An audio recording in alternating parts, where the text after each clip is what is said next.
نن به مونږه په مئی کې کړاهي پخو. تاسو به د چرګ او د غوښې کړاهي ډېره خوړلي خو نن درته د مئی نه د کړاهي جوړولو طریقه ښیمه.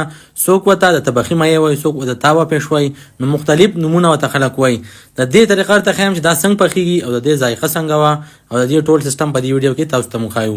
د ټول نه پیله به راولئ یو مئی، صفا سوتره به یې وینځئ، د هغې نه بعد بیا کټس کوئ. دې له به غټ پیسونه جوړ کړئ. په دې ویډیو کې تاسو کتی شئ د یو مئی نه 3-4 پیسونه په یو سیټ باندې جوړیږي. د هغې نه بعد به دې له بیا مالګه ورکئ، یو لوښي ته بیا واچوئ. د مالګې نه علاوه به دې له نورې مسالې نه ورکوئ. چې کله دا مالګه شي نو د هغې نه بعد به دا بیا یو بل لوښي ته واچوئ او په طبخي باندې به تیل واچوئ. بیا به دا مئی دغه شان په ترتیب باندې کېدوئ څنګه چې مونږ کېښودو. د هغې نه بعد به دې پسې اور بل کوئ. نو په دې باندې به شروع وکړئ. دا به ښه زبردست پوخ کړئ چې ستاسو مئی په دواړه سیډه باندې ښه زبردست سور شي. که په دې طریقه باندې تاسو مئی پوخ کړو، د دې مئی کړاهي تاسو تیاره کړه، نو ستاسو بیا بل کار نه او ځان نه به دغه شان کړایانې تیاروئ. نو ما هم دغه طریقه وکړه. مئی زموږ په یو سیټ باندې پوخ شو، بیا هم په بل سیټ باندې واړو. چې کله تاسو ته پته ولګي چې زموږ مئی تیار شو، نو د هغې نه بعد به د دې نه بیا تاسو غوړي کم کړئ، ځکه چې ډېر غوړي په دې کې څوک نه استعمالوي، ځکه دا د مئی سور کېدو دپاره یي.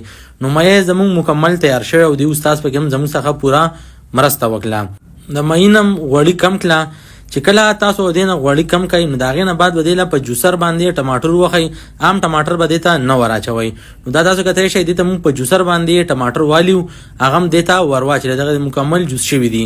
بیا به دې د پاسه باندې نیمه سمڅۍ غوړي واچوئ چې دا ښه زبردست په دې کې سور شي. بیا به دا مئی بیا په دې ټماټرو کې په بل طرف باندې واړوئ. بیا به په دغه تاسو چې کوم سټیل د سرۍ نو زمونږ چې کومه د طبخي کړاهي وه د مئی نه مونږ تیاره کړه، هغه تیاره شوه او په دې د پاسه بیا تاسو دڼیا واچوئ، شنه دڼیا، نو دا به مکمل تیار شي.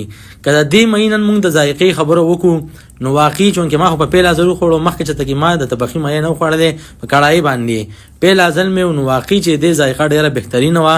د دې په ذایقه باندې حد تمام شوی و. که تاسو تاوه پېش تیارول غواړئ بلکې په طبخي باندې مئی تیارول غواړئ، وایي چې موږ پکې کړاهي جوړ کړو، نو دغه طریقه ده، په دې طریقه باندې جوړ کړئ.